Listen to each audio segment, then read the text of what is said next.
Hey guys, hope you're doing well. My name's Joby Boughey. This is the OVERit Podcast, a very, very special edition today. We have got 5 of us who are going to be hosting this webinar and podcast for you.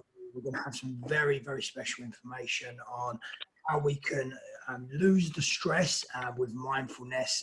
It's a very important subject right now with what's going on in the world. I know many of you could be going through things, your family members, it all adds up. And so we're here to help, and hopefully we can give you some good, valuable information to help you and others that you know, so you can share the recording out afterwards to help people get through this time that we're going through. So what we're going to do is going to go through our guests that are on the show so we can introduce people, and then we'll be having certain guests coming up for 20 minutes, half an hour at a time. There's going to be some sound healings. There's going to be talking about Reiki. There's going to be talking about mindset. We're going to be talking about how we can actually get through this time together and become as a collective as well. I think that's quite important. And then we'll be hearing from some very important people as we go through as well. So I'd like to introduce first of all my partner in this, who's helped me set this up, and just as a quick chat. So we'll go through the people on here, just a quick 2 minutes. If you want to talk, you can talk. If you don't know, a couple of people already said to me they don't want to talk, but it'd just be quite nice to hear your name, where you're from, what you're going through at the moment, and if there's anything that we can specifically help you with, then we can guide down them lines as we're going through the webinar. But Chris, I'd like to just unmute you, if that's okay, just to introduce yourself, tell us a little bit about you, and then we'll have a full interview and a full session with yourself later. So Chris, tell us a little bit about yourself and what's going on. Well, thank you so much, Joby. It's nice to see everyone. So my sole intention of coming on today is to try and share some of the practices and techniques and methods I've been using for many years to try and help people with stress. I've had a relatively stress-free coronavirus lockdown, and through various practices, through meditation and yoga and nutrition and health, and just understanding the mind and how our bodies and emotion and mental activity is in a relationship with each other. And if you can become conscious of these things, then stress kind of is alleviated through the understanding of these teachings. So later I'll be going into a little bit more detail, but it's great to see everyone, and I look forward to speaking.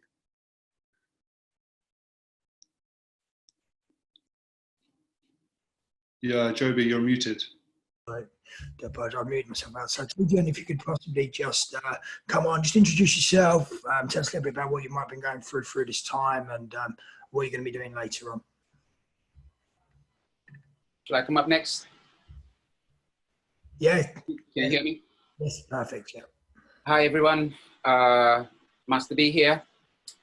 I am a tantric therapist, a shaman, also Reiki master, mindfulness. I teach mindfulness. Also, I use a lot of alternative dialogue. Means a method of understanding the way that one speaks, so we don't bring challenges on to ourselves as well as others. Because a lot of times when we talk about ourselves or with other people, we close them down and we bring challenges to them as well as ourselves. I'm also a sound healer, using gongs, sound bowls, drums, lots of different instruments. Later on, you will hear a little bit more of it. And I would like to share some of this information. And after this, if anyone wants to contact me personally directly after this, I'm open to answering questions and giving healing also. Thank you. Thank you, Master B. Look forward to having your session later on. I'm really excited to little sound healing through this day as well. So, okay, thank you. Let's bring on Tijen, if you could possibly just give us a little bit of insight for yourself, what you do. Hi there. I am Tijen.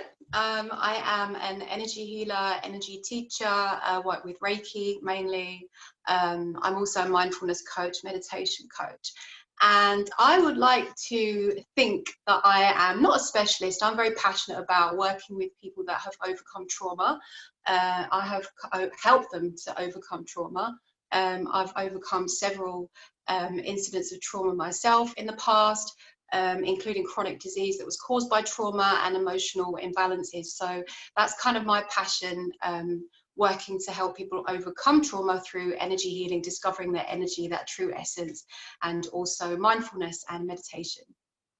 Lovely. Thank you very much. Let's come over to our lovely friend Debby. Just unmute you. Hello. How are you?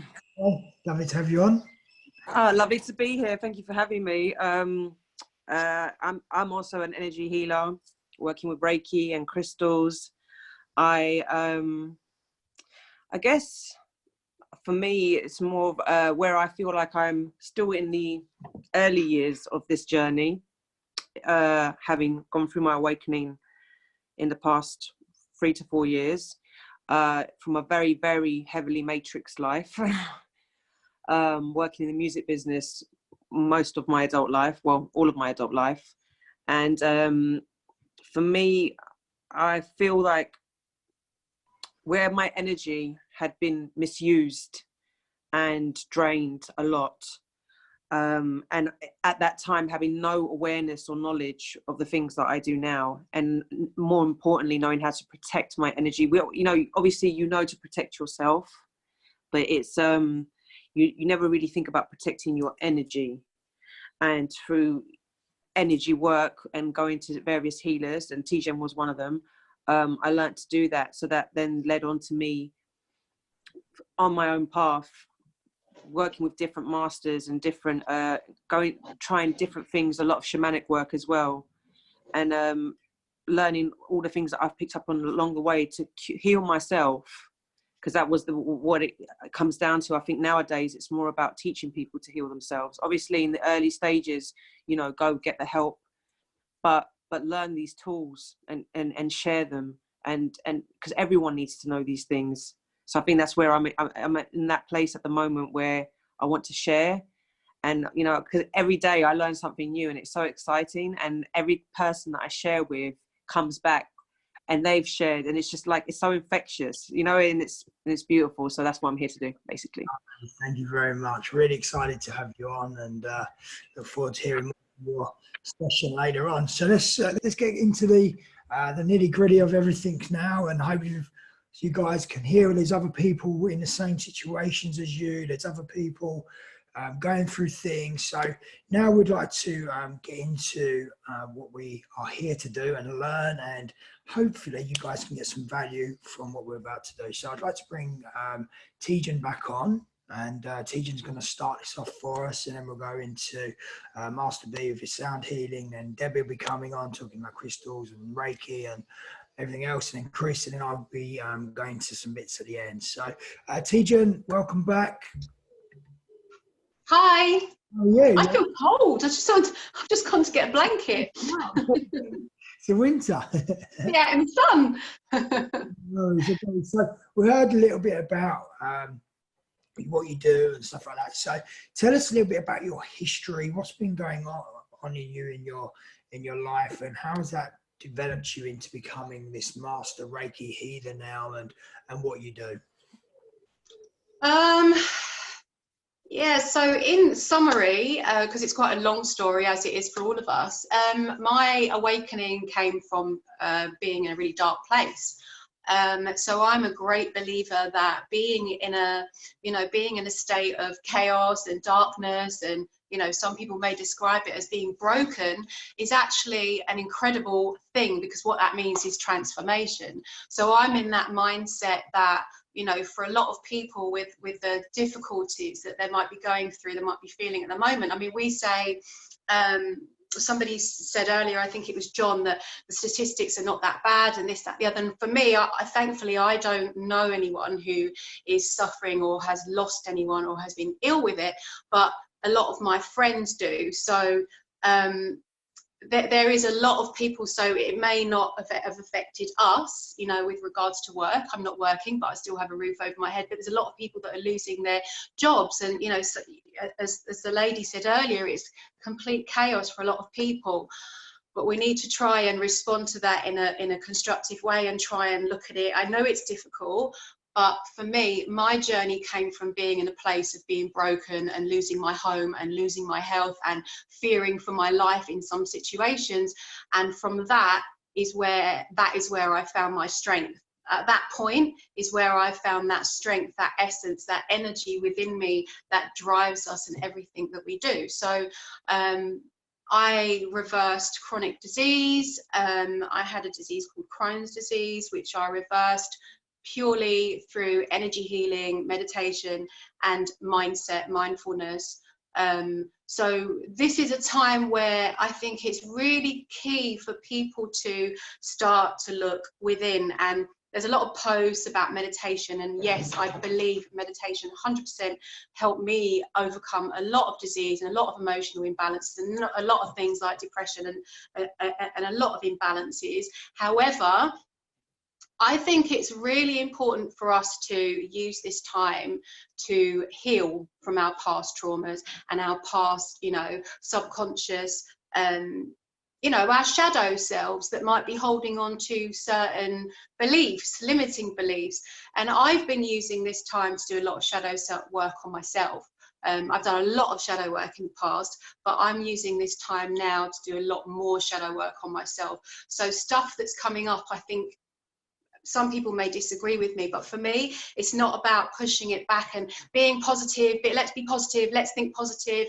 Yes, I agree with you. We should always be thinking positive and always try and replace, you know, those negative emotions to positive emotions to raise our vibrations. However, there's emotions that will come up for us that we need to deal with, and we need to embrace and acknowledge and allow ourselves to heal from those, to release those and heal from those. And this is a really good time for us to be doing that. And that's kind of where my journey, that's been my journey, is kind of going through that painful process of forgiving the ones that had hurt me. I haven't consented to it, but I've forgiven, you know, and started to raise my vibrations by releasing a lot of stuff. And I feel really strongly that this is a time that we should be embracing that darkness, those limiting beliefs, and dealing with those now that we're at home and feeling it now and starting to kind of heal from those. That didn't actually answer your question, did it? Good, but yeah, so kind of did. Yeah, exactly. Just wanted to know. It's good for people to hear a little bit about what you've been through, because I know you had a lot of stuff to deal with, and it's good to understand how you dealt with that. So now the basic, the floor is yours for the next 15 minutes to talk about what you'd like to go through and anything you'd like, any value you'd like to give the people. It's up to you. Yeah, I mean, there's a lot of different kind of people on with different, you know, there's a lot of Reiki healers already established, they're already awakened, already going through that. There's a couple of people that are going through. So, I've lost you, I can't hear you. What about the people who might be watching this on the replay that are not Reiki healers? Yeah. What value can we give them people as well? Because let's try and keep this for the collective of the mass. Yeah, so for me, what I'm feeling from a lot of people outside of this group and from is anxiety, fear, chaos, that feeling of fear, which is obviously really, really bad for our immune systems, really, really bad for our bodies. You know, watching the news and all of that stuff is just fueling all of that on top of all the other fears that we have. So and I feel really passionate about this. Is a subject I feel really passionate about because I suffered with trauma that caused a lot of fear for me in my past, and that caused a lot of inflammation in my body. And then I was, you know, I ended up at 40 years old with a chronic disease, high blood pressure. I was on heart palpitation tablets, you know, loads of medication. So for me, this is a really key time where I'm speaking to everyone saying, you can't feel fear. You must let go of that fear because it's actually destroying your body. So what I would say to people watching now is they've got to do everything they can to eliminate that fear because of the long-term effects that it has on your body. So the things like stop watching the news, stop stop reading the papers. Don't fall into that trap of, I speak to people, I've overcome my anxiety. I used to suffer with a lot of anxiety. I went through a phase where I wouldn't leave the house. I've been through a lot of anxiety, and I'm completely 100% anxiety free now. But there's still triggers. I've been in situations where I'm very strong, I'm very calm now, I'm in a really good place. But I, spoke to a friend of mine a few days ago who's suffering from severe anxiety. She also knows a lot of people that have had corona. She knows a couple of people that have passed away. So it's very difficult speaking to her, because there's a trigger. Sometimes there's a trigger. So if you know that you've suffered with health anxiety, or you are an anxiety sufferer, know your triggers and just try. And it's difficult because you want to be there for those people that are suffering, but at the same time, if you are a sufferer, if you are an anxiety sufferer, it's that balance of sort of trying to protect yourself from that energy without seeming like you're not, you don't have empathy for that person. Listen, we're human at the end of the day. It doesn't matter how strong and positive we are, we're human. We're going to speak to somebody that's going to trigger us. And that's okay. That's okay. I had a couple of really bad days last week where I did feel quite anxious, and I wasn't, I had to bring myself back and teach myself all the things that I teach others. Go for that walk in the woods, ground yourself, make sure you're breathing properly. The reason why I was feeling dizzy and quite anxious is I wasn't breathing properly. I was breathing quite shallow, just reminding ourselves of all of those things that we tell others to do. We would tell our friend to do if they're feeling anxious. Sorry, so I thought Chris was talking to me, but he's on mute. I can see his mouth going. The breathing, the mindfulness, the practicing gratitude every day. Yes, I can't go to work, but I have a roof over my head. Not giving up on our dreams. This has been a really key thing for me, not giving up on my dreams. So just because I can't work like, I had a really busy business. I was really busy right up until lockdown. And now I have, I'm lucky if I have 3 or 4 clients a week. And that could be quite upsetting. But for me, I'm not thinking like that. I'm thinking, right, this is a time for me to focus on all those projects now that I wanted to do, so I'm working on stuff at the moment that's really exciting, because just because we're going through this right now, it doesn't mean that we should give up on our dreams and our goals and all of those things that we want to do. Now we've got the time to work on all of that stuff, as well as working on ourselves. So I've been doing a lot of work on my projects, and I'm doing a lot of work on myself. I'm doing a lot more shadow work on myself. I've been meditating a lot more, something that I don't always have the time to do. I have a family, I have 3 dogs, I'm a busy healer. Now I have that time to focus on myself and realigning myself. Don't give up on your dreams. Do the work on yourself.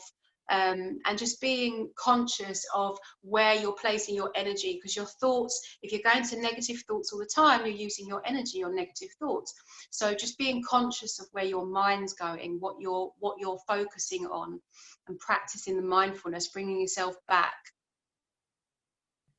Yeah, very good. Love that. Good information. So is there any techniques that you can specifically give people to overcome the fear? What do you do, and how do you do it? So if I get a thought come in, if I get a fearful or an anxious thought come in, which I still do, once you're an anxiety sufferer, I think it never completely goes away. Like I said, there's always a trigger. It's grounding yourself, being aware that you're doing that, and not inviting that thought in for too long. So allow it to come and then allow it to go, and just be, just being aware of your surroundings, practicing the mindfulness, the sensory, what can I smell, what can I see, just bringing yourself back to the present moment. I find that walking has really helped me. It's always helped me a lot, and at the moment we're sort of cooped up in the house a lot, so I make sure that when I do go for a walk, I'm amongst trees and I'm amongst nature, and that is my medicine. Going into the woods, even if I have to walk a little bit further, to be around the trees and that amazing vibration of nature and the grounding. That has really, really helped me. So mindfulness, being conscious of how you're breathing, and just allowing the thoughts, the negative thoughts that come, allowing them to come, but then asking them to leave. So not kind of inviting them in to stay. And I know we did a live the other day, but for those who didn't see that, you had a little saying that you use, and I think it's absolutely brilliant. Would you mind sharing it with everyone? Yes, so when a negative thought comes in, so I had this for a couple of days. I mean, Joby knows that I had a couple of days last week where I was feeling, you know, I was going through some stuff, I had a download as well of some stuff that I needed to work on, some self-worth, self-esteem issues, and I was feeling really quite low about it. But I allowed myself to go through that. I didn't think, right, get up, you need to be positive, you know, remember who you are. I didn't do that. I allowed myself not to wallow in it. I didn't invite it in for tea and cake, which is the saying that Joby likes. I didn't allow those feelings and those emotions to come in for tea and cake, but I did allow them to come, and for me to just be, you know, question why these emotions keep coming up for me. It's not always good to just push stuff away. You do have to question, why do I always feel like this? What is this telling me that I need to work on? But I don't allow it in for tea and cake. I let it come in. I'm conscious of what it is, what it's telling me. What am I learning from this? What do I need to work on? And then I'll push it away. Lovely, yeah, very good. So I think that saying's so funny. It's better than my one anyway. So yeah, but all good. So tell us a little bit more about what you do with your Reiki. How did you get into it? How can that help people as well, like the crystal healing? Tell us a little bit more about what you do, and hopefully, and just maybe a little bit of insight of some of the patients that you work with. How does that work? How do they feel after they've had that sort of treatment as well? So I do, I was having Reiki healing when I was going through I was in a really bad place. I had a really stressful job, really bad divorce, was you know, going through all this really awful stuff. And I started to have Reiki healing purely for relaxation. I wasn't, you know, I've always been quite spiritual, but I wasn't kind of born awakened and, you know, channeling and all that kind of stuff. I kind of was quite late to the party. So I entered this world through being in a really dark place and looking for a way to manage my stress. So I think that I kind of attract that now. So a lot of my clients come to me in that same mindset. You know, they might be going through divorce, they might have gone through something in childhood or trauma, or some kind of trauma that they're going through. So I work with a lot of children as well that suffer with anxiety. And the healing that I do, so it is, I mean, energy healing is energy healing. The Reiki, I'm attuned to Reiki, so I use Reiki healing, but I also have my own kind of style. I do use crystals during Reiki. Some people do, some people don't. I'm a crystal healing practitioner as well. I believe that crystals completely helped me reverse my anxiety. So I have very, very strong connection with crystals. I use sound healing as well. I use a sound bath during my Reiki healing sessions. I use sound frequency, and I talk all of my clients through a guided meditation, depending on whatever it is that they are, whatever their specific needs are as well. So I kind of combine. I know a lot of different healers work in a lot of different ways. And I also did a counselling course as well, because I was finding that when I was having Reiki healing with the healer that I was going to, it really helped me to relax, and it really brought a lot to the surface. But what I was finding, that it was bringing a lot of stuff up for me, which is obviously what Reiki, the amazing thing that it does, it brings things to the conscious that we need to release. But I was finding that the healer that I was there with was not able to then guide me through those feelings and those emotions that I was experiencing. So I did do a counselling and a mindfulness course to be able to deal with that trauma that might come up for the client. Because as well as having the actual life experience of a lot of those traumas, I wanted to be able to know how to deal with that when the client sort of comes round and they're crying because something really, you know, really emotional has come up for them. So that's why I did that. I always wanted to be a counsellor. I was in the commercial retail world in the city for 20 years, but it was great, very competitive, very egotistical, very aggressive culture, and it just completely you know, I'm in a completely different world now. Always wanted to be a counsellor, but felt that I didn't really fit into that framework, because as a counsellor, you can't talk about what you've been through. And if I can't talk about what I've been through, how can that client resonate with me? So I do talk very openly with my clients about what I've experienced and how I dealt with it. So a lot of the people that come to me are not particularly spiritual, but they are spiritual by the time they've left. And I start to try and awaken them kind of slowly. Very good, very good. You're doing a great job. I'm not sure. So my Alexa's just going off. Yeah, you're doing a great job. If there's a most frequently asked question, if people are like here listening to you right now, and there's a most frequently asked question, what would that be? And especially during this time, what would you say to them, and what would the advice be? I put this in as a post the other day, actually, on my social media. How are you so strong? That's my most frequently asked question. And I say to them, I wasn't born strong. I was born exactly the same as you. I'm strong because I found that essence of energy that runs within me, that energy, that kind of light in my solar plexus, and you can do the same. You know, we all have that same strength. It's just sometimes you just need somebody to guide you to find that strength. But we all have that same fire in the pit of our belly that sometimes we're a little bit lost and we can't feel it and we can't see it. But we all have it. So that's my most frequently asked question. How are you so strong? Love that. And so what would you say to someone who's in a very, maybe be in a weak position right now? They've obviously might have a little bit of anxiety going through, fear, whatever it is. There's lots of stuff accumulating in the world right now. How would you say to people, what would the daily practice be?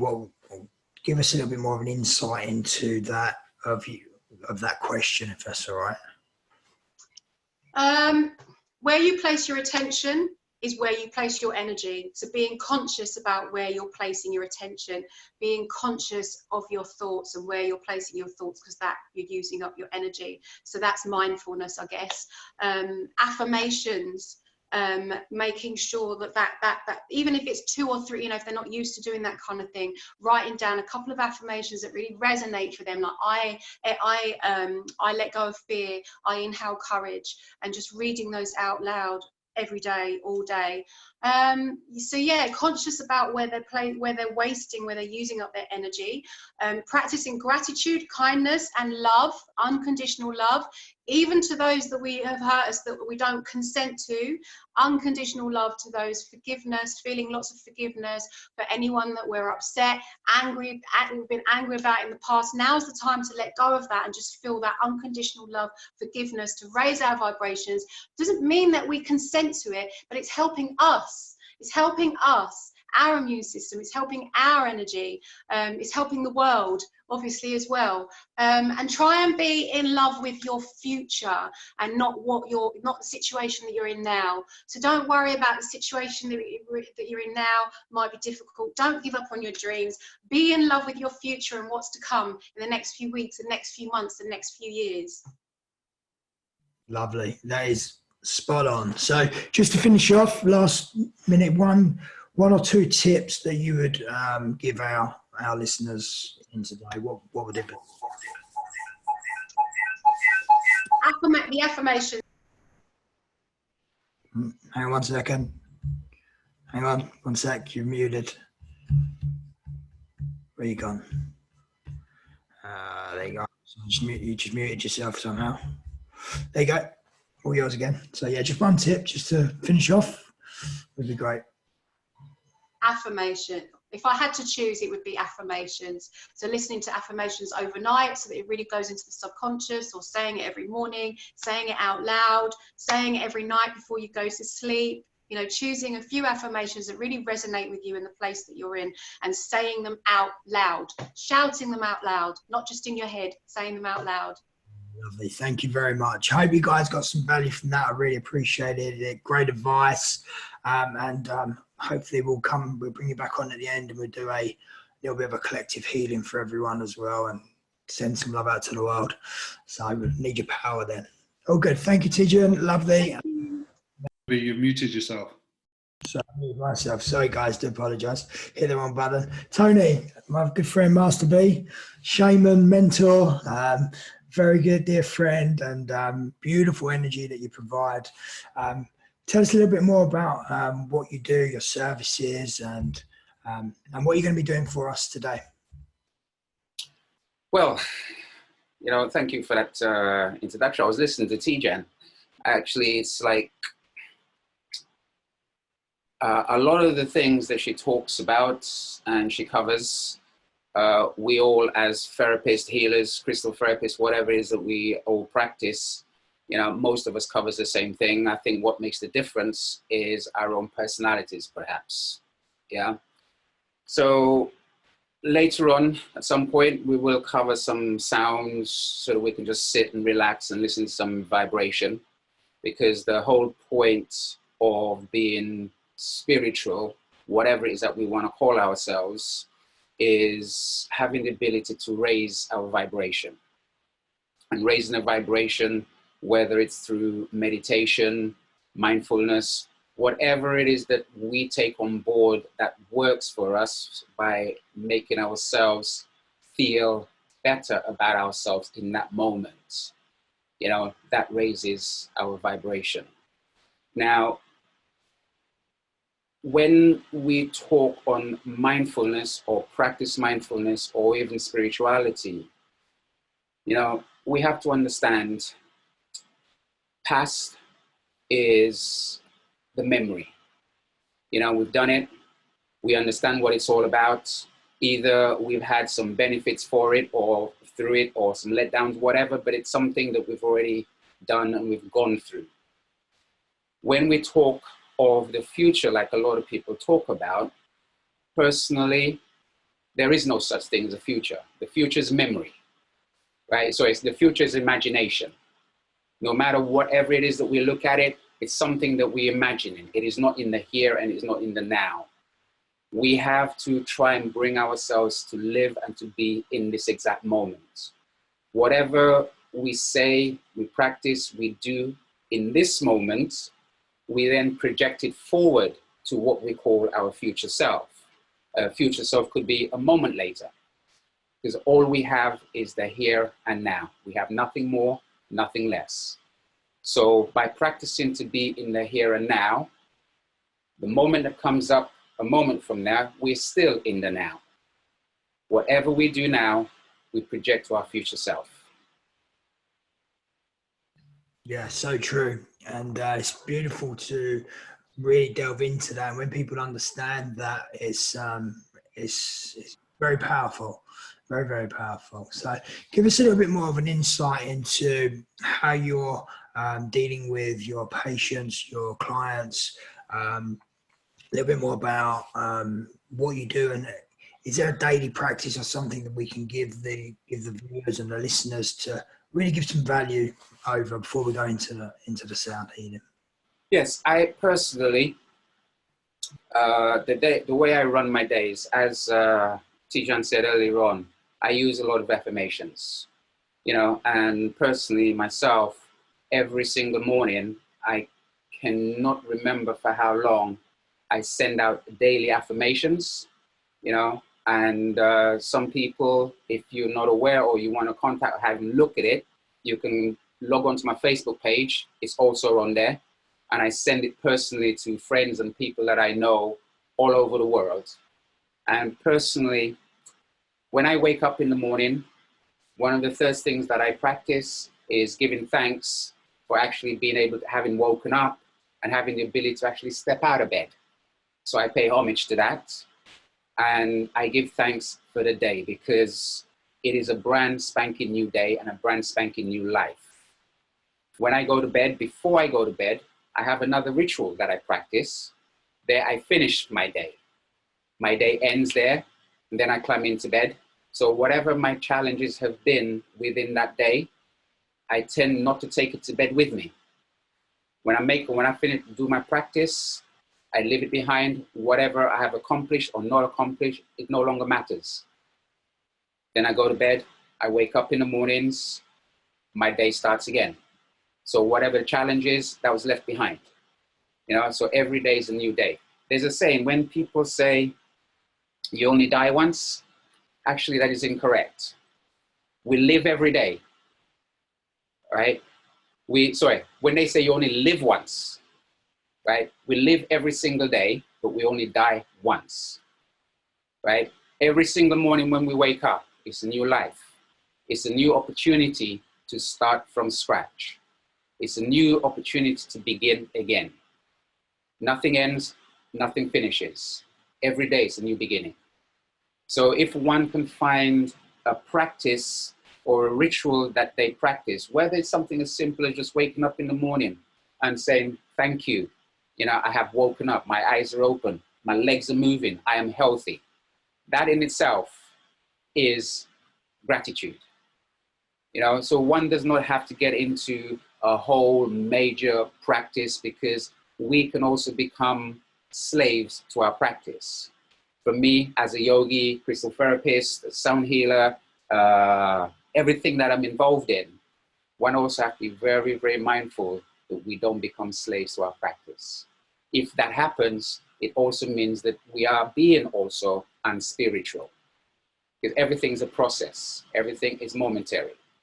You know, nothing really matters. What we do now, a moment later, it's gone. So being in the moment, feeding, finding, fueling ourselves in the moment, that's where life is. Life is now. Not yesterday, not tomorrow. Life is here, life is today. As we all know, with the virus that's going on right now, it's a lot of people are in that mindset where they're afraid. You know, they're afraid of it. They're afraid of what's going on. But like the speaker said earlier on, Tijen said earlier on, if we lock into fear city, that creates more of a challenge for us, because it breaks down the immune system. You know, we get stressed, we get anxious, all these things, and it opens us up to any challenges that's going to be coming out. So we need to be mindful and just understand things happen. The only thing in life that is constant is change. And what's happening with us right now, we're going through changes. A minute from now, it's going to be completely different. Changes, the lockdown, that will be more challenging for most people, or a lot of people, because every single one of us, our families, are in different spaces. So lockdown will be completely different to every single family. We ourselves, we have to honor that and understand when people are in lockdown, the situation that they're in right now, again, it's something that will pass. It may take a few months, you know, it may even take a year, however long. But in this precise moment, for every single one of us that is sitting here, challenges that we've had, we've worked through it. Life is about challenges. Growth is about challenges. We don't grow unless we have challenges. If we live in a space where sometimes, for me, I hear it from a lot of life coaches, spiritualists, a lot of people, they say, if you have somebody or something in life that challenges you, walk away. If you walk away from it, you're not learning your lesson. The lessons about the challenges that comes to you, you face them, and then when you faced it, you've worked through it, you've grown. It does not come back at you. If you walk away from a challenge, it's going to come back tenfold, whether it's a minute later, a month later, or a year later, it comes back. We have to face our challenges. And every issues that we have is a challenge that we have to face. Some people, we may think we are born with, yes, some people, we are born with trauma or traumatic experiences. That is unfortunate, because our mothers at that particular time, whatever the experience that she's going through during the time of pregnancy, right, she unfortunately passes on to the baby inside, right? So if the mother's stressed, the baby becomes stressed. If the mother's happy, the baby's happy. Whatever the mother eats, the baby also eats. So sometimes when a mother gives birth, during the 9 months of pregnancy, she's already fed and educate the baby with all the experiences that she's had, whether it's positive, negative, and also positive, negative. There are also choices that we make, and most importantly, judgments. Because in life, again, nothing is right, nothing is wrong. It is what it is. Every individual, what is bad for one person is good for another. So it's all judgment. When we talk about judgment, judgment is trying to not to criticize or say to somebody else, you're doing this wrong, you're doing this incorrect. There's a couple of people earlier on that mentioned this unconditional love. Unconditional love comes or could work only if there is acceptance, right? If there's no acceptance, there's no unconditional love. Acceptance means if you accept people and things for who they are, you don't need to change it. If you don't change it, then you can follow then the route of unconditional love. If you're going to look at somebody and say to somebody, you're doing this wrong, it means you're judging, you're not accepting. So unconditional love does not follow in that space at all. We have to practice when we talk of unconditional love is the first word we have to work with is living a life of acceptance. Accept people for who they are because we are all individuals. We are all into this physical world. We've come in with an experience and a reason why we are here. Whether we want to accept that fact or not, we are all in contract with each other. If somebody does us harm, it's a contract that's been signed from year dot, day dot between you and that particular person. It's how we deal with it that makes a difference. There's something a word that I like to use, it's simply, if we don't heal from what has hurt us, then we end up bleeding on the people who have not cut us. Now, similarly, anything that happens to us in life, because a lot of times we don't work through it, either we don't understand it, we don't work through it, so therefore we take it on the next person that comes into our lives. And this is also where the growth comes from, by accepting we have challenges, accepting we have to work through our challenges, and the next person that steps into our lives, we make it as easy or as comfortable for them, so we don't end up giving them the challenges that the person before them gave us. So acceptance is the word I suggest and I like to practice myself, and then unconditional love will follow that. Yeah, very good. So great insight to what you do, and I love the way you look at things as well. It's a really good way of opening the mind a little bit and taking away the judgment, and every day we can come into our lives and we can lead it with a frame of positive mindset, so to speak. But you've got about 10 minutes left of your little section, 10, 15 minutes. Do you want to go into your sound healing now? Is there anything else you wanted to cover, Tony? If you want me to play some music, I will do that. But, you know, that would have been, it's entirely up to you. Maybe it's something we can also come back to a bit later on to finish with. Yeah, absolutely. Whatever you want to do, you've got about 20 minutes of your section. So okay. So what I will do then, I will play some music, create some vibration. Perfect. And then what we'll do, we can do like a nice sound healing at the end for everyone to. Yeah, so that we bring us, yeah. So whatever it is that, what I will say, everybody that is listening, the idea of is so that we sit comfortable, if you're lying, whatever it is, and connect to our breath. The breath I will give to you, or I'll ask you to share. And we've all got different breaths or long term. If I say to you, you breathe in for 7. So as you're breathing in, you count in 7. You hold that breath for 3. And then you breathe out, you hold for 10. You breathe out slowly for 10.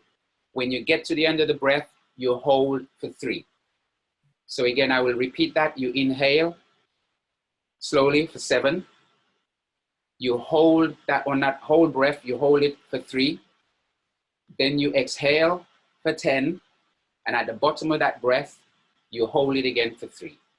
Let's just keep doing that and keep focusing on that. And I will just create some vibrations and some sound so that you follow that. Let's just remember and just focus on the breath. Whatever comes into the mind, do not attach yourself to it. The mind is the thinker. It was given to you when you was born. So try to just allow it to just flow. Just focus on that breath. Yes? I will start off, I'll give you a little bit of sounds. Starting with the sound bowl, just close your eyes, relax, and just listen to the vibration.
Sounds really good. So I hope everyone got some value from that and enjoyed a nice little bit of a sound.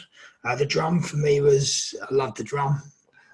Good chanting as well. So all good. So thank you very much, Tony. Is there anything you want to finish off with just to close out on your little section before we move on? Say thank you, it was an honor, right? And let's continue. Now we're going to bring on my very good friend, Debby. She is the Oracle Reiki. She's a Reiki teacher, crystal healer. She is an absolutely phenomenal woman. So I'm really looking forward to hearing from you, Debby, and hearing about what you're going through and how you can help people as well. Okay, so where should I begin? How I'm getting on at the moment. Yeah, exactly. You've been through a lot as well, so we'll touch on that in a bit. And where shall I start? My past and how I got here? Yeah, up to you. That'd be quite good. Okay. So I'll try and be quick with it because there's a lot. I basically, since the age of 18, worked in the music industry. I started in garage. I was the first garage promoter in Ibiza when I was 18 years old. I started a rave called Twice as Nice in Ibiza, and 2 years into doing that, I got headhunted by a management company, and my first management group was the So Solid crew with 21 Seconds when they came out in 2001 with that, and that kind of catapulted me into the music business. And the next artist I worked for after that was 50 Cent, the rapper, and I moved to New York in my mid-20s to work for a very powerful management company called Violator Management. Hang on 1 second, sorry. Debbie, amazing. Sorry, I had to just shut the door.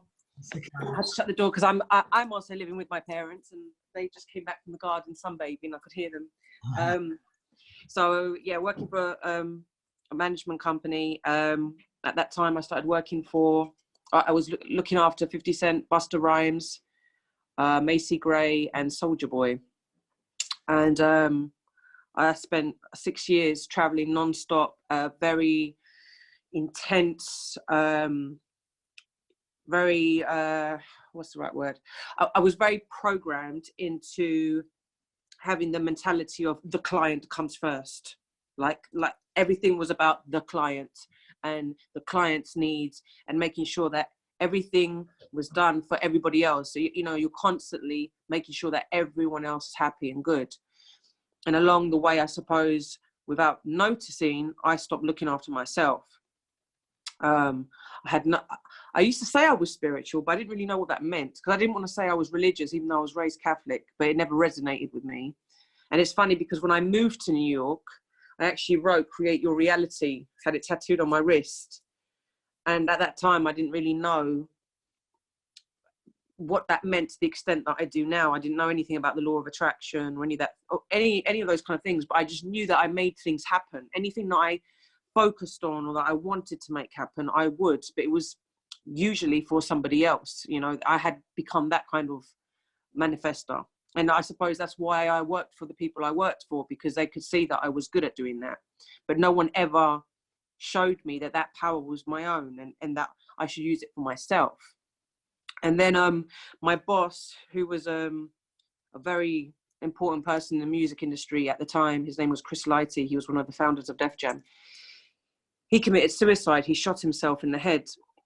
And it was a big shock to the music business. And to be honest, hip hop changed quite rapidly after his death, in the sense of, you know, where it's gone now, which is trash.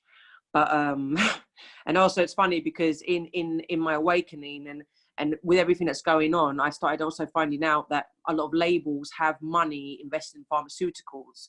And that's why a lot of rappers are allowed to talk about Percocet and Xanax and all these kind of, you know, all these drugs that they're talking about in music, you know, they're all pharmaceutical drugs. They're not really talking about ganja, like, you know, like how Bob Marley or someone like that would. And I'll touch on music and its influence in a little while. And then from there, I went to work in Miami for an artist called Puff Daddy, P. Diddy. He was, you know, also very big in hip hop, or still is. He's one of the biggest, really, especially entrepreneurial. If you look at the entrepreneurial stuff he does as well. I went from working in an office constantly or touring to being the brand ambassador of his Ciroc vodka, which then made me go into a lifestyle of going out all the time. I found myself in my 30s partying almost every night. And this is when my spiritual awakening started kicking in, because then I started experimenting and escaping a lot. And but now I realized that the universe was actually coming in.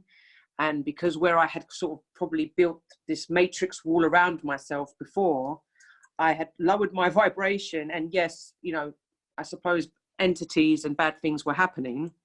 But it also enabled the light to kind of zoom in and start navigating me to the path that I'm on now. And I ended up moving back to London, moving back in with my parents.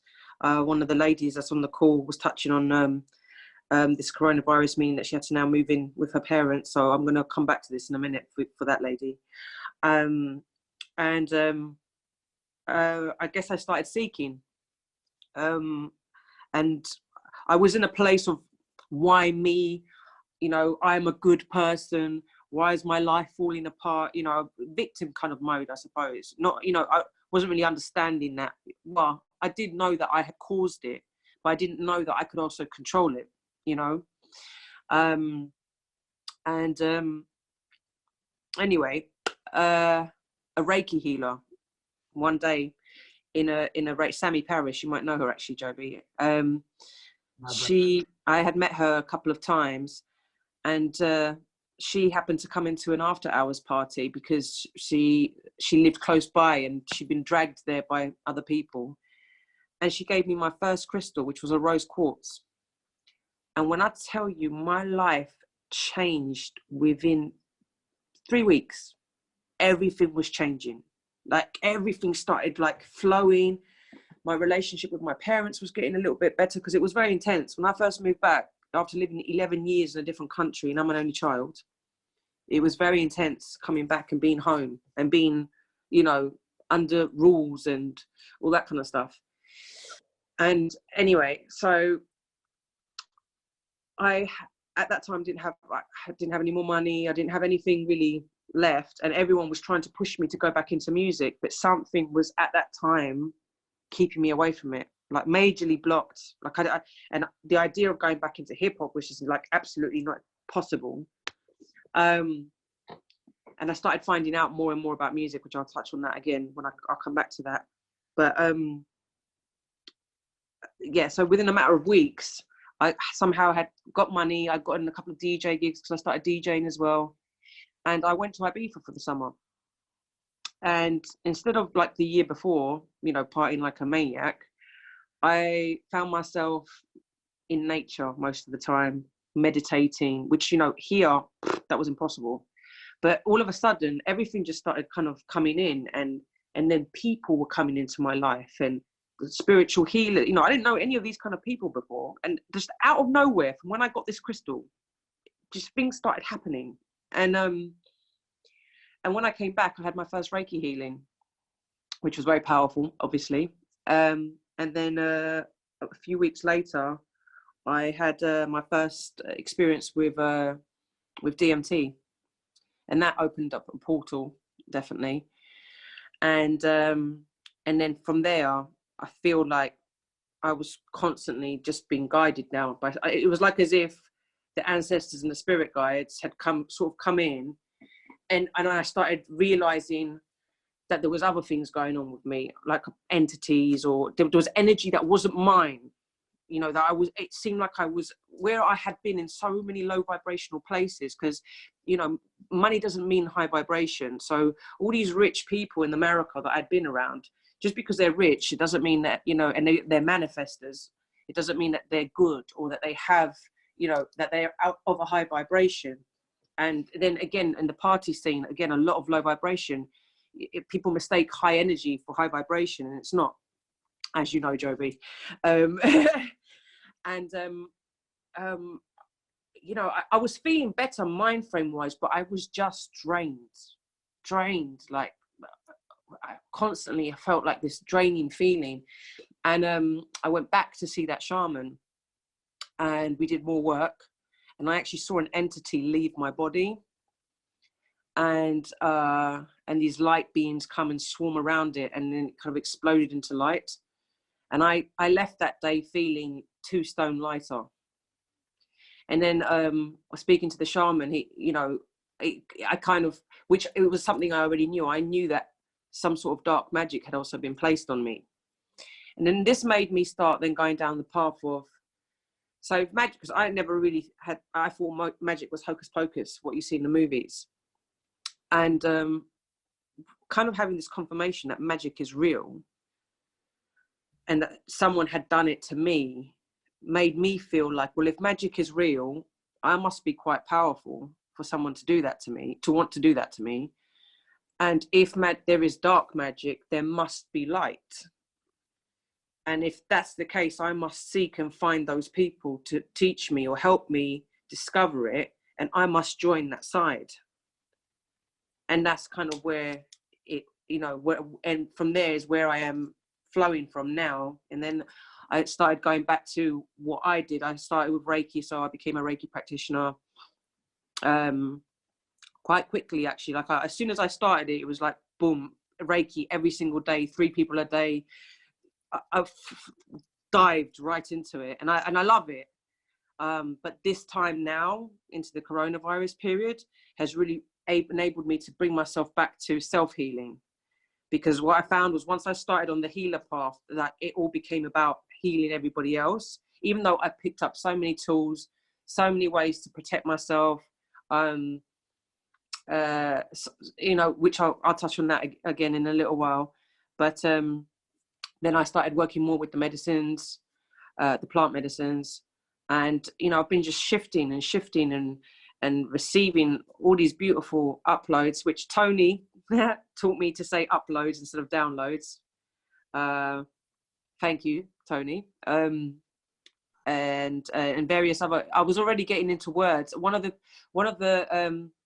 things I started doing when I was at my lowest point was, and again, I'd say this was a bit of an upload. So when I met Tony, I felt like it was the universe giving me synchronicity, because he started confirming a lot of stuff that I had started doing, like changing my words.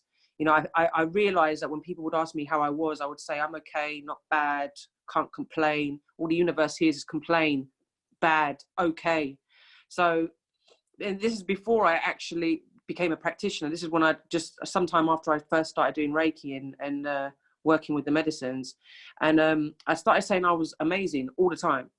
Like whenever, I mean, obviously, if I was going through something and I felt that I needed to speak to someone, I would, but I didn't allow myself to go down that road every time someone said, "Are you okay?" Because otherwise, I would have continuously kept myself in that low vibration. If when you need to talk, go and talk. But in general, if someone is randomly saying, "Oh, how are you?" and you're not going to open the discussion, then just say, "I'm great," because in all honesty, by me saying it, I woke up one day actually feeling pretty amazing for the first time, randomly out of nowhere, without really doing anything to make me be amazing. But I started actually feeling pretty good.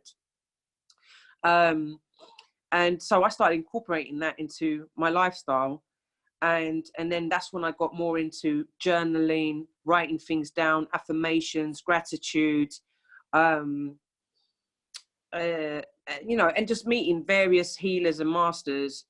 And it's funny because it's like people used to always say to me, everything, it's already all inside you.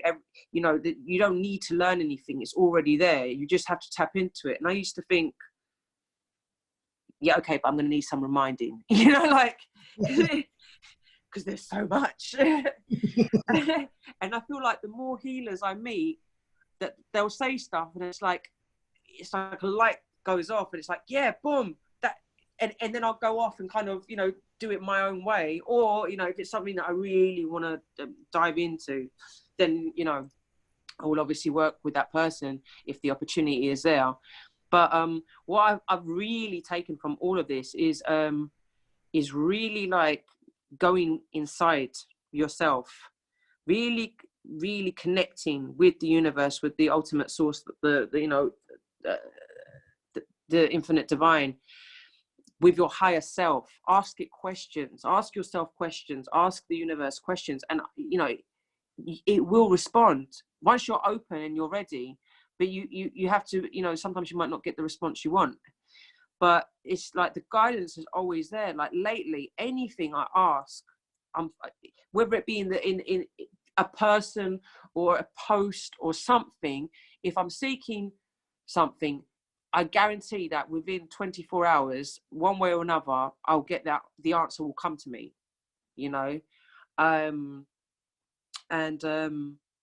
yeah, no, it's just, it's incredible where this is going, and at the speed that it's going at now. I feel like in the past month, since basically all this has been happening, I feel like, because I know we've got two mediums on here, which I can't wait to listen to them. I feel like I do get messages, but I'm only just starting to pick up how to understand that it's somebody else. It's not me, that's talking. It's been happening a lot at home with because I'm back with my parents. Like I'll hear my dad say that he left something in another room, or he'll want to do something. So I'll just get up and do it, or go and get that for him. And then I'll come in the room and he'd be like, "Did you hear me say that?" And I said, "Yeah." He went, "I didn't say anything." And my mum's sitting there like, like he didn't say it. Like I'm like, "No, I heard you say you left your water bottle downstairs." And he went, "No." He said, "I thought it, but I didn't say it." And it's like, it keeps happening.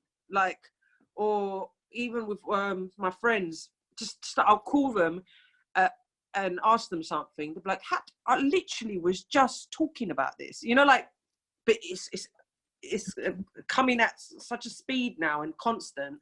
So now I'm trying to learn how to really hear the important messages, basically. And during this time, so at first, when I first moved back, I used to kind of feel suffocated a lot of the time, because I was used to being very free. I work with visualization a lot.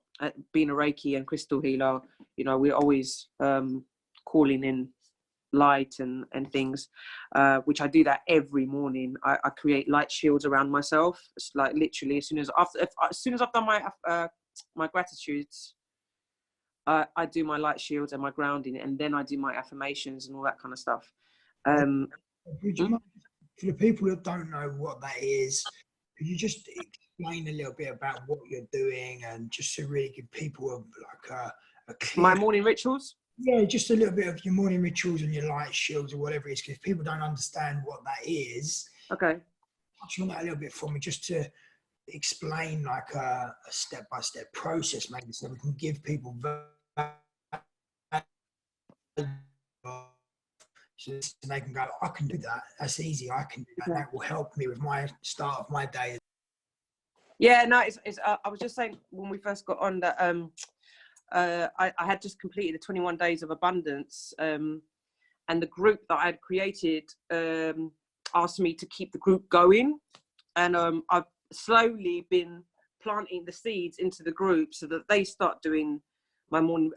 Obviously, if they want to, I call it play, home play, rather than saying it tasks, because otherwise it can sound heavy. And like, I remember when I first started doing all this stuff, I used to call it, oh, I've got to do my tasks, and like, I've got to do this work. And I remember I started getting lazy with it. But when I started switching the words, you know, it's gotten a lot. Now it's just program. Like, it's a new program that I've programmed into myself. I get up and I do it naturally. So when I wake up, I say thank you, thank you, thank you, thank myself, thank the Almighty and the Source, the universe. So I just say 3 thank yous, just like that. And then as soon as my feet hit the floor, I either stand up or I sit down and I ground my feet. Then I ask my ancestors, angel guides and spirit guides and the universe to bring down my white light shield. And I visualize, but in the beginning, because I was not in a great headspace, I couldn't see everything so clearly. My head was still fuzzy from, you know, everything that had gone on in my life. And so I used to say it. I would say, I bring down my white shield and I surround my aura in this perfect white light shield that is filled with protection, love, healing. I would say it. Now I don't have to say it because I already visualize it all. Even just saying it gives you that, Of course, that vision of something coming down. So then you're starting practicing visualization. I call it. I call upon my white light shields to come down. I ask I ask my ancestors, my angel guides, and the universe and my spirit guides to keep me safe and nourished and filled with light all day and night. And what I have started doing is I ask for gift bags of love and light to be placed on the outside of my shield for anyone that I meet or speak to on the phone or on the internet or in person that day that needs love and light. They can take a gift bag from the outside of my shield. Because I love to give, but what I found was I was giving from in here all the time, and then I was feeling drained all the time. And you know, as all the energy healers on here know, all energy comes in and out of our chakras. So, and as well, when you're giving someone energy, if they're not in a good place, there could be an interaction of some of their negative energy coming into your chakra, and you might be taking on some of their pain or their, you know, whatever is wrong with them, which, you know, obviously that's not, I mean, if it happens to us, we kind of understand that that's happened quite quickly and we can do something about it. I know when I've been zapped pretty quickly, you know, but a regular person doesn't. And I mean, I never definitely knew it before. That's how I got into that place. So I do my shields and my gift bags, and then there's various other little rituals that I do, but they're a little bit more ritualistic. They're Wiccan. So I call upon the watchtowers, as you probably call upon the corners. But that's, you know, other stuff that you have to start getting into the teachings, because you don't want to do that wrong either, you know. So I won't go into depth, because that you need a little bit more guidance with. But I do that, and then I write in my journal my gratitudes. I don't write all of my gratitudes and all of my affirmations in my journal, but I do write all the important ones. I started by just saying them. I used to just say my affirmations and my gratitudes, but I try to write down as much as possible now. The night before I go to bed, what Tony was saying about ending his day, I always have a shower before I go to bed, and I always say I wash away anything from today that I do not wish to carry into tomorrow. That's my ritual. Everyone's got you know, their own style, their own way. And then I write in my journal. I will get up at, you know, I've been getting up at 7 a.m. to do yoga, and then I will go running in the park. I write down all these things that I want to achieve by a certain time. And I obviously do it as I am doing this, not I will or I want to. It's always I am. Everything is I am. And that's really been working. And I'm even finding that I'm getting stuff done earlier than before. The only thing is that because I'm living at home and because of this quarantine, when I get home, my parents now usually have a list of things for me to do. You know, like yesterday, me and TJ actually are starting our own crystal company. She did not mention it, but we are starting our own crystal company in the next few days. And I had this whole list of things that I wanted to do yesterday for it. But as soon as I got home, my mum and dad were like, "Can you help us paint the garden?" Right? And I'm like, I literally spent my whole afternoon and evening painting all this different like garden furniture they have, which was exhausting. But in general, usually if I write things down, they happen. So I feel like when you have that kind of organization, it's harder for other things to kind of slip in and knock you off your path. I'm trying to think of what. Oh, my parents, the lady was saying about moving back home. You know, a lot of the time the shielding helps me as well with them, because they're very, you know, lovely, amazing people, but they are very conditioned and programmed and watch the news all the time. Although that's one of the first things I did was in the beginning they were watching the news constantly, and I was like, once a day, you can watch the news once a day. I was like, I do not want to hear the TV on 24/7 on BBC One. Like, it's not happening. Like I cannot. I will be helpful. I will do anything you please. This is the one thing I ask, because it was getting too much. I throw loads of light at them. I create their shields for them. Like, they'll be talking and like I'll be like bringing down pink lights and rainbows, and like literally they'll be sitting there like and I'm like rainbow, pink light. Like, I don't know how, but it changes the vibration, because a lot of the time they start getting a little bit more happy. But both of them really positive now. It seems like the higher my vibration is going, the more they're starting to lift theirs. Like, I'm influencing the vibration of the house, definitely. But, you know, I do work hard on it. but it's become fun. And yeah, so that's how I've kind of like kept myself in a good place during this time. I'm actually really enjoying it. I'm really keeping myself in a positive mind frame. When fears or anything like that do come around, which is very rare now, but when it used to, I wouldn't say that I would do a daily of I let go of this fear or anything like that, because again, the universe is hearing the word fear on a daily basis then. So I try to keep anything negative in the waning moon cycle. So after the full moon, between the full moon and the new moon, that's the time of release and letting go. Unless you go and have a Reiki healing or some sort of energy or any sort of healing, then you can do a release there as well, because then you're going to be filled with light, so it's fine. But as far as home practice is concerned, I try and leave all my releasing and letting go in that period of time only, and then focus all my manifestation from the new moon to the full moon as it's growing. Cool. Same as I only cut my hair when it's new moon to full moon. Not when it's getting smaller, but yeah. Good. So yeah, that's my daily stuff basically. Oh, thank you very much. So we're literally just coming up to the end of your time. Is there any one tip that you would like to give our viewers and listeners that maybe you haven't touched on, just to help them get through this time? Just be kind to yourself. In all honesty, be kind to yourself. Watch your words. Self-love, loads of self-love, like more than ever. You've got the time to do it now. And if you're not your best self, you can't be the best mum or the best wife or the best friend, or you can't be none of those things. You're not being the best you can be to other people. So if you're not your best self, so be your best self for yourself first. Oh, I forgot one of my rituals. Okay, cool. Before I get out of bed, I hug myself.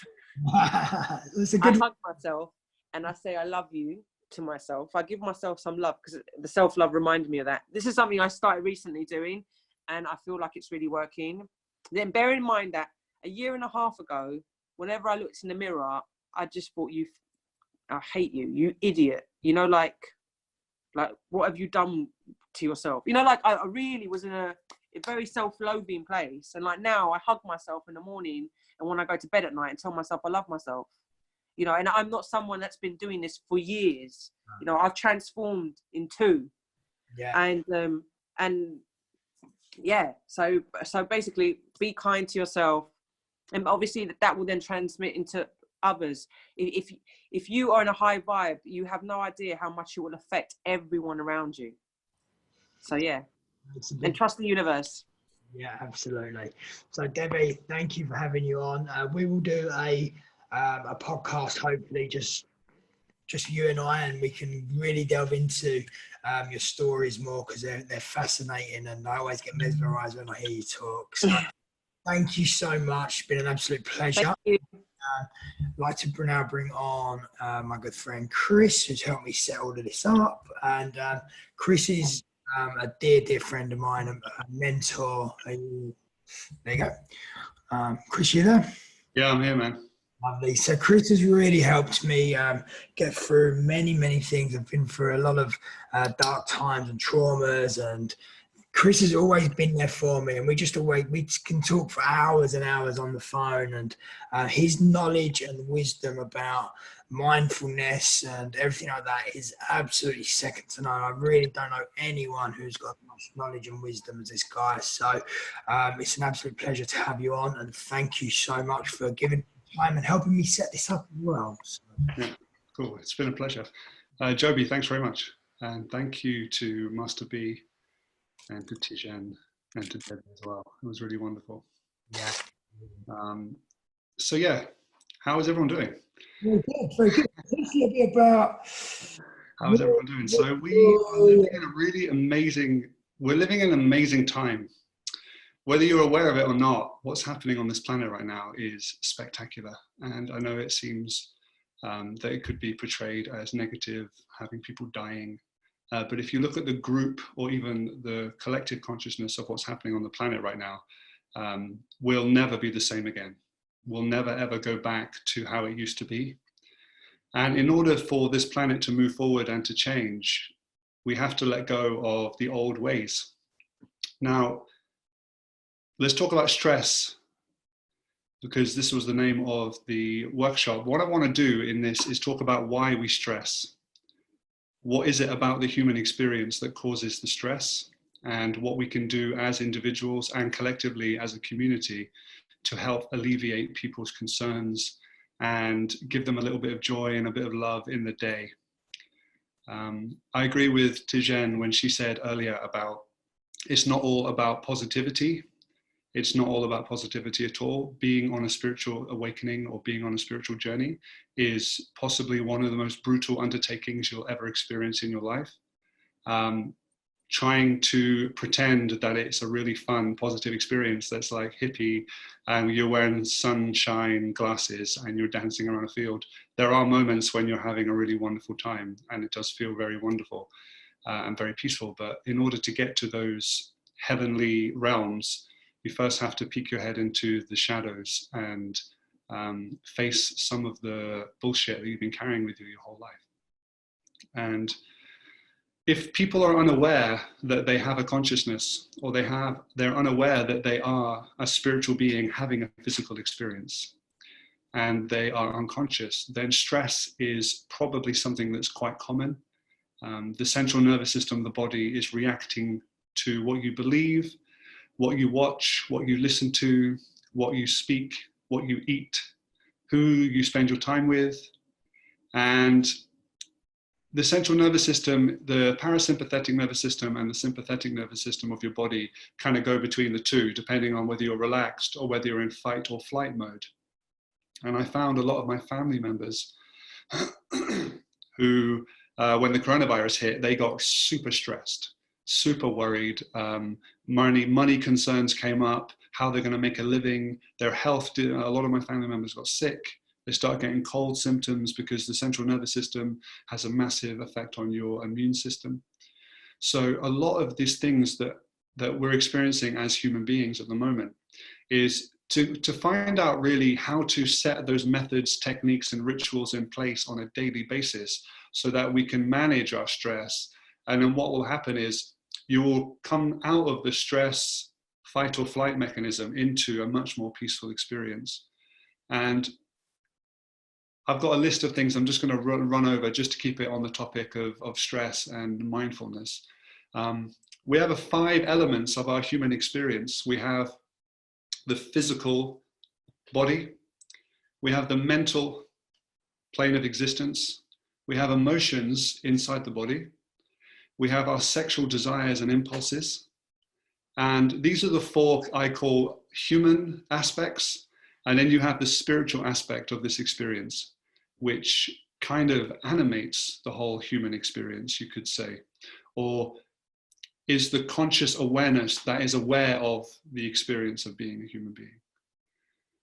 And without getting too heavily into meditation, what we are able to do as entities, as spiritual beings, as consciousness, is to have the ability to just stop doing what you're doing. And this coronavirus is a wonderful experience for that. It is the greatest opportunity for everyone to just stop doing what they're doing.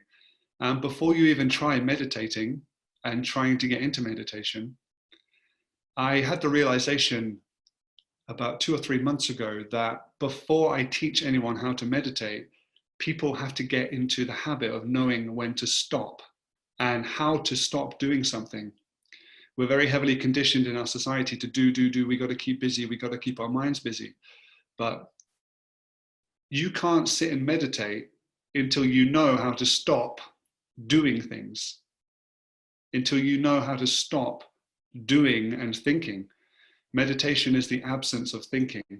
So you can become mindful of your thoughts. I would always suggest, for stress reasons, just putting your awareness on your breathing. This is paramount, and it's in all of the, it's in pranayama in Hinduism, and it's all the way through the Buddha's teachings through the nostrils. Putting your conscious awareness on your breathing can immediately snap you out of any thought processes you may be having that are causing your body to have a physiological stress response. So if you are stressed or you have some kind of anxiety or worry or depression, it's probably because your physical body and your emotions are in some kind of conversation with your thoughts. And your thoughts are making you feel this way, and your feelings are reinforcing the thoughts, and then the thoughts happen again, and you're in this kind of like cycle. And just by bringing your awareness from believing the thought, just put it on your breathing. It's so simple. It seems so obvious when you start doing it, that when you begin breathing and you just become solely aware of your breathing, the air going in and out of your nostrils, and you just say for a few moments, nothing else on earth or in the entire universe exists except your breathing. Anytime you see your mind wandering off to do something else, think about tomorrow, think about the money, think about your parents, think about that thing, think about Donald Trump, think about 5G, think about all of the things that are on the internet at the moment. Just observe the thinking, bring it back to the breath, become aware of your breath, become aware of your breath, become aware of your breath. Monkey mind goes again. What happened yesterday? That guy said that thing to me and I should have said this, and I didn't do this thing, and she's going to be mad, and this person's going to think this. And then once you notice your thoughts are doing that thing again, bring it back to the breath. This is a highly kind of like this can calm you down very quickly from a stressful situation. And I do this, well, I just do this regularly anyway. It's not something that I need to practice anymore. It's just something that I just get into the habit of doing regularly whenever I'm not doing anything. Another thing about stress is grounding yourself with your feet. Make sure you have bare feet, and make sure you are going somewhere nature-y every single day. Every single day. You can't say you don't have time to do this. No one on earth right now can say they don't have time to do this. So take your socks and shoes off and go and find a piece of grass and stand. Yeah, get your feet. Everyone show your feet. Everyone, go and put your feet into the grass. Go and put your feet into the ocean. I'm so lucky living down here in Bournemouth because I have the beach here. So I walk up and down the beach. That's why I have such an amazing tan at the moment. And I'm just in and out of the ocean, in and out of the ocean, in and out of the ocean all day. Grounding myself, breathing, having a really wonderful experience. Salt baths, if you can get your hands on some Epsom salts, pulls the toxins out of your body. Really good for your skin, really nourishing you, really good for lavender, salt baths all day long for getting rid of stress. If you can do breathing in the bath, then you're doubling up on your methods. So you're having a nice experience. Listen to some classical music in a lavender bath, nothing better. And fasting. I find that the more I eat, the more it fuels the monkey mind, and the more, I suppose, self-pressure I give myself, a little more guilt attached to it, more kind of like shame. I'm eating too much, my body image stuff comes up, how people are perceiving me, how the ego is working, all of this kind of stuff. And the more I'm eating, the more complicated it gets. So fasting, I find, is a really wonderful way of cleansing the body. Cleansing the body calms the central nervous system. It calms the mind. It allows you to not have to process food all the time, and allows your digestion to just have a little rest. It allows all the bile and acids in your stomach to reset themselves, which is good. So intermittent fasting, just skip 2 meals, any 2 meals in a row. There's a million different methods out there, but I just miss breakfast and lunch and have an evening meal, or I miss lunch and evening meal and go to breakfast, or just miss 2 meals in a row. It doesn't matter which, but that usually adds up to about 18 hours. And it's enough time for your body just to take a little break. Now, if you can fast, ground yourself, do some breathing all at the same time, then you're on for a winning formula. Trying to get these into a ritualistic pattern, you get your pen and a piece of paper and write it down like we were talking about earlier. When you write something onto a piece of paper, your idea first is energetic, it's not real yet. Then it becomes a thought process and you think about it, oh yeah, this is a good idea. It's still energetic. But then when you action it into ink onto a piece of paper, you're actually technically creating it. It's one step closer to manifesting it into your life, because now you have physicalness of your once was energetic is now become physical. And it's kind of like the building blocks. If you want to achieve anything, write it down. If you want to achieve anything in your entire life, write it down. Keep writing it out and keep reading it as often as you can, and read it out as often as you can, and read it out as often as you can, and read it to yourself as often as you can. And you will kind of recondition your subconscious mind. You'll recondition yourself. We talked about affirmations earlier, and speaking the affirmation is important, but there's another level to affirmations which has massively helped me in my life. And that is incantations, which is the kind of, affirmations are the sound of it, but the incantation is the movement of energy while doing the affirmations. So a good example of this is if you want to pump yourself up and you want to get into an activated state, by moving and pushing your hands together and hitting your chest and moving your body and kind of like, yes, I can achieve anything. Like, you can say you can achieve anything, but if you tell your body you're going to achieve something and you get your body pumped up, you start to feel the movement of energy around your body becomes quite intense and quite overwhelming. This is because we're magic. We're naturally magic beings, and we can conjure things, and we can affirmate things, and we can visualize things, and we can believe things, and we can confirm things, and we can kind of recondition our state of being through the movement of our bodies. So affirmations is all about the sound which is reprogramming your subconscious mind, but it's also about energy and your vibratory state. If you can say, I'm really happy, but your vibratory state is still depressed, although it does have an effect on your subconscious mind, to really be truly happy, you have to vibrate at the vibration of happiness. So try and convince yourself when you're doing affirmations, don't just say them and say, I've done my 3 affirmations this morning. Like go hard on it. Go hard on it. Stand up in your room and be like, I'm so happy. I am so happy. I love everything. I'm having a great day. Everyone I interact with today is going to be in full harmony with me. I love everything. Everything is amazing. Wow. And really convince yourself of it. Don't just say, well, I've done my list for the day, and then just stay in that vibratory level. Like Tony Robbins says, we choose our state of being. And at the beginning, when we start doing this kind of work, it can be quite demoralizing, because we're saying all of these things, but we're not feeling any different. We're like, man, I say my affirmations all the time and I still feel like shit. What the hell's happening? Well, I've been doing this for years, like 10 years I've been saying these affirmations. I've still got no money. Like why isn't it working? Like, because it's not about saying it, it's about vibrating at that level of experience. And the law of attraction works in accordance to vibration. And although your sounds are a vibration, which is on a symbolic sound level, it's really powerful to abracadabra your existence into existence. Really, your state of being is dictating how the people you attract into your life, the circumstances, the job, the money, the career, the boyfriend, the girlfriend, the quality of your life, the quality of your relationships, how you communicate with others.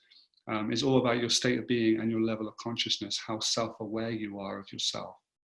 And I mean of the self, of the consciousness that we all collectively are, individuated, subjective of God, or in the one infinite creator, or whatever you want to call it.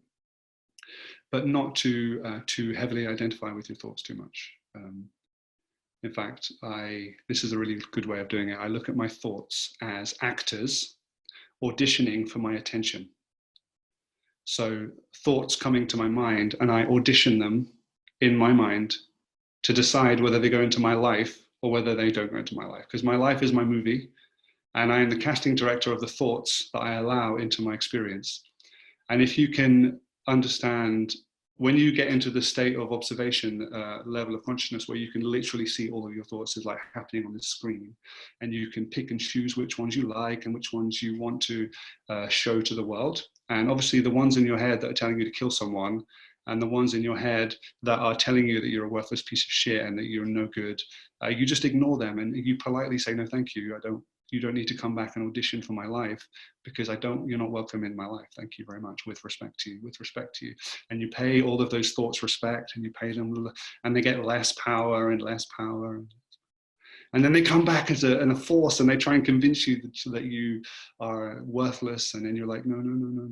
And then they come back in force again, and then again, the game continues. And eventually that thought process is not energized, and that thought process just disappears. And all of those lack beliefs and I'm not good enough, I'm not worthy, I'm not important, nobody wants to hear from me, but all of those stories that I was dealing with for most of my life, I've just observed them as insanity, essentially. It's just the insane part of my personality. And so meditation will help with this. Meditation leads into relaxation. Put your hands up on the screen. When was the last time that you spent, from the moment you woke up until the moment you went to bed, doing nothing? I mean nothing. I mean nothing. Yeah, you guys are, well, we're during the coronavirus, so like everyone's doing nothing. But you'll be surprised how, like, sitting in a chair, this is my chair here, and just sitting with your hands like this, even I, within an hour and a half, am starting to freak out.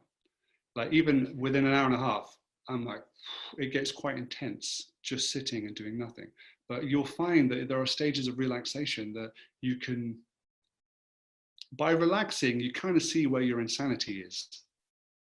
By relaxing, you kind of see, it's like, if you're just living in your life and you're believing all of your thoughts and your emotions, and you're annoyed and you're frustrated and all, if you're just living in with that helmet on of thought, then it can be quite a stressful experience for people. But just taking that hour every morning. Do not pick up your phone for 1 hour when you get out of bed. Do not pick up your phone for 1 hour when you get out of bed. Just walk into the living room or walk into a space, brush your teeth, and close your eyes again. I know you've just woken up after 7 or 8 hours, but just go and do it in a waking state. Instead of doing sleeping thing that you've just done, get up and actively partake in the meditation part of it, which is observing your thoughts in the morning, planting the seed of intention of what kind of day you want to have. Like Debby was saying about visualization, visualizing what kind of day you want to have, writing loads of cool stuff down. I have a diary here that is just like, it's just stories and stories and stories of stuff that I've been writing down. But then I just have pages and pages of documents about whatever is going through. It could be childhood trauma, it could be spiritual conceptual reality, like slipping in and out of different headspaces, prosperity, money, relationships, love. Just open a book or whatever you feel like in a day and read some of these nice words. Put some of these nice words into your head in the morning. It will have a dramatic effect on the stress of your life during the day. Like if you just read The Power of Now every day, like it seems a bit cheesy, but Eckhart Tolle's book, The Power of Now, if you just read that every day, just read it every day. Just read it every day. Never stop reading it. It just brings you back to the present moment. It brings you back to the present moment. That's what the book is designed for. So just always have a copy next to your bed, have a copy in the living room. Got 2 minutes of your life, read The Power of Now. Read one page of The Power of Now. It is an amazing tool for bringing yourself back to that moment where there is no stress. There can be no stress. We're all sitting in our lovely houses having a nice experience. We're all writing some stuff down. We're all thinking about the universe and what's the state of things are. Right now, none of the people in this video chat should be stressed at all. We should all be very relaxed and very happy and just so happy to be alive. And we're breathing and the sun's shining. How amazing the weather has been for the last 3 weeks. Everyone's been given a month off to be in the sun. And yeah, like life is good. But you can choose to be at that level all the time. You go like, why wouldn't you be at this level all the time? Why like just being pumped all the time, like, yeah, life is amazing. And then you'll just have a shift where you remember some bullshit your dad put you through when you were 5 years old. And then you're face down in a pile of tears for like 3 days crying. And you don't know why it's happening. And you're just like, oh, I can't deal with my life. And your wife is leaning over you going, okay. So she's like comforting you. And then you're just a mess for days while you purge this 5-year-old demon that's been inside your body for 30 years. And you're just screaming and you're wailing. And then you shake it off, you put the kettle on, you take your shoes off and you go for the walk, and then you just go for that walk again, and you have new realizations, you have new levels of confidence, new levels of perception, new levels of what is possible for you. We're so limiting ourselves because of our parents and our culture, and every single person in here can be anything they want. Like, we're limitless beings. We're limited only by our imagination. And your imagination is completely limitless. There is no limit to what God can imagine, because we're living in one of his imaginations anyway. So bringing it back to stress, there shouldn't be stress in your life. And if there is stresses in your life, just practice the breathing, the grounding, listen to really amazing music, like Master B just played these amazing sound healing instruments.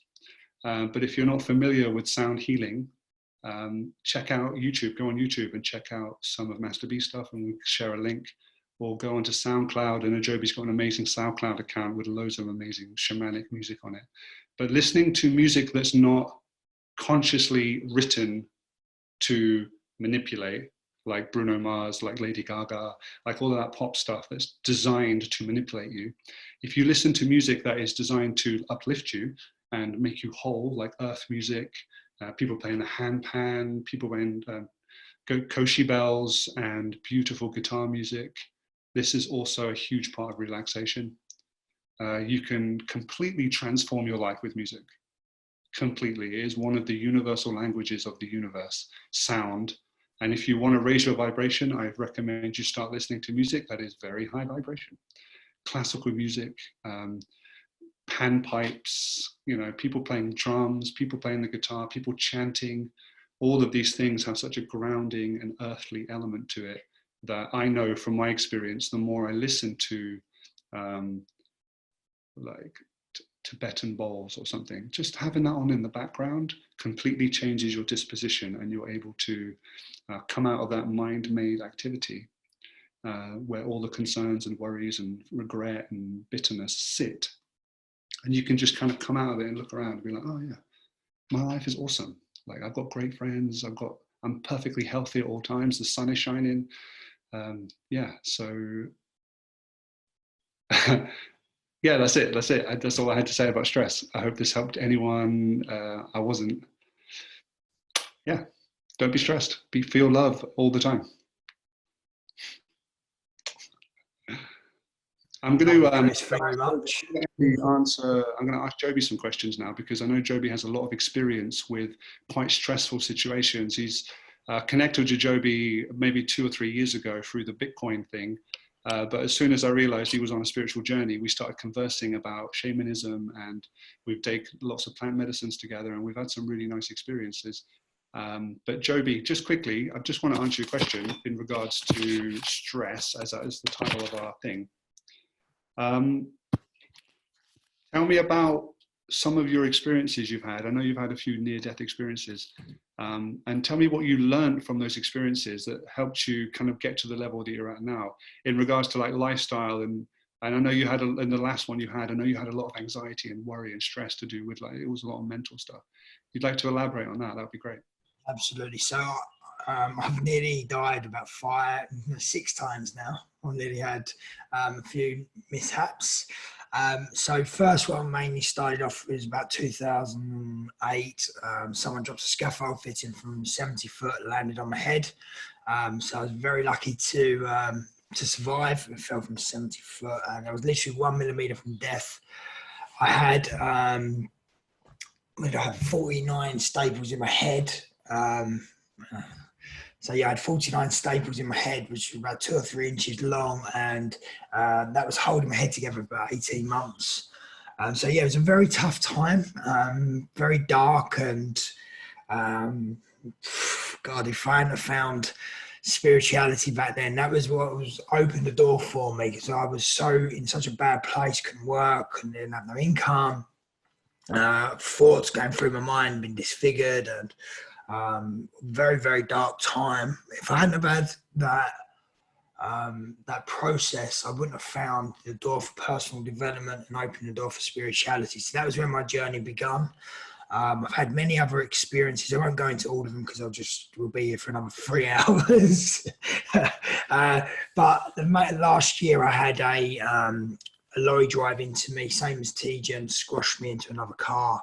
And that really set off anxiety. But over the other near-death experiences I had over the years, everything come up. I mean, everything: anxiety, depression, paranoia, you name it, it was there. So I had a very, very dark, deep time, and my journey really had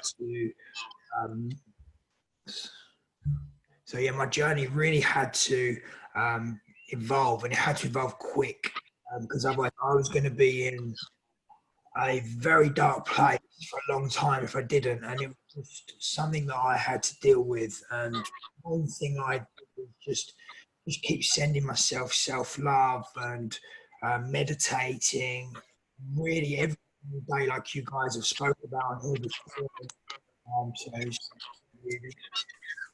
So Chris is going to mute you for a sec. Just a bit of background noise. But yeah, so if it wasn't for me finding self-love, the meditations, the healing process of doing it for myself, looking after myself, and really being grateful for being alive, and just having that passion of still being able to wake up in the morning and have a brand new day.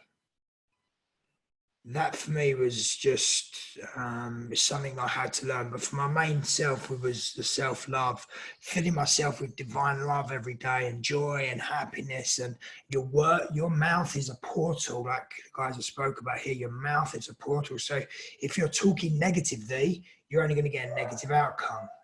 If you're talking positively, you're going to get positive outcome. Same as Debby mentioned, so Chris and Master B and Tijen. It's very, very important for us to realize and understand the words that we're talking are our future. Everything we say is going to lead us into the next day. We have 70,000 thoughts in a day. 90% of them are the same thoughts you had yesterday.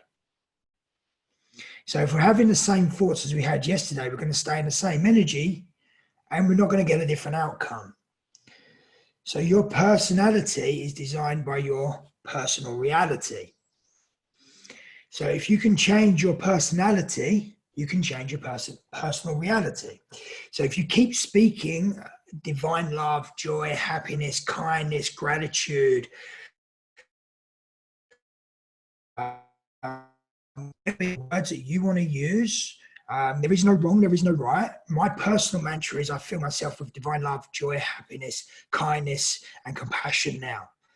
I'm so happy and grateful now that I'm filled with divine love, joy, happiness. Like I'm just always happy and grateful. Like just the affirmations, as Chris was saying, incantations, get into your body every single day. Just filling yourself with self-love, self-love, self-love. And you'll, as the guy said, you notice a bit of a difference. If you want to speed it up and enhance your journey, don't just do it every day. Don't just do it in the mornings. Do it in your mind all day. Like you're sitting there, you can be sitting in the garden right now, reading a book or whatever, but just keep going over it and repeating it and repeating it and repeating it. What's your life going to be like? You know, it's going to be absolutely whatever you want to create. It's up to you. Use the words, use your thought. Like I can tell you now, I've been through dark times. If I told you some of the stuff that used to go through my head, it's frightening. I wouldn't even want to go into it. It'd be probably scare you, to be honest, some of the stuff that's come up for me recently. But I've had to deal with it, and it's walking through the shadows to get through the light. And I can tell you now, I was scared when these thoughts started coming up. Yeah, dark, but I've had to deal with it, and it's really taught me a lesson of just connection and looking after yourself every single day, doing the work. I'm sitting about now.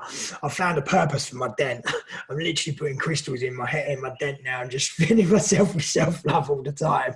It's taken me 13 years to find a purpose for it, but I don't go anywhere now without my crystals and laying there and just putting crystals in my dent and just literally just filling myself. I'm like crystals on your heart, crystals on your soul, like on your solar plexus. This is where you've got 3 brains. So your gut, solar plexus is your gut feeling. When you get that feeling, that's where you make a decision from. Your heart is your emotions. Don't ever listen to your brain because your brain's a fucking idiot. Like it really can be an idiot. Like it can be twisted, and you can watch TV and you can hear something, and all of a sudden you'll have a thought come in your mind and you go, that's not my fault. So I didn't think that. I've just seen it on TV. But it can happen. But listen to your gut, listen to your heart, and really just enjoy life. And I don't want to ramble anymore because we're now half an hour over what we said was going to be. But what I'd like to do, just finish off, everyone just for your own purpose, just shut your eyes and let's send love to the world. Like let's heal this world right now.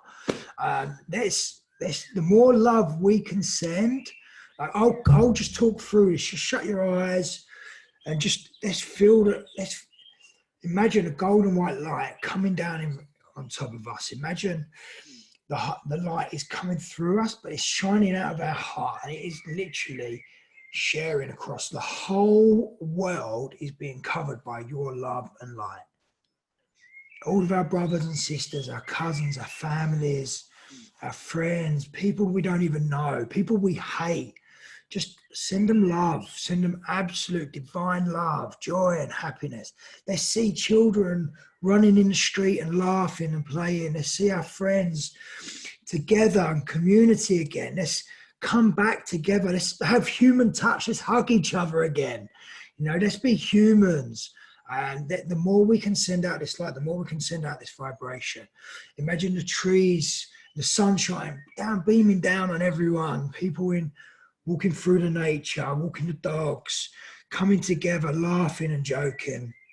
And together, everyone as our collective, warriors of the rainbow. and cosmic warriors. We heal and send love to every single person who may be going through the coronavirus right now, people who may have passed. You know, we send love to the families, the joy, the happiness that can come back into their lives. And we ask for absolute presence of the divine to flow through us as us is us. Let the streams flow and let the sun shine. And together we can become more. Together we are one. Just hold that thought for a minute and just let it be. Let your heart shine across the whole world. Imagine your heart is filling up and covering the earth with that divine love. Above you, below you, as you, is you.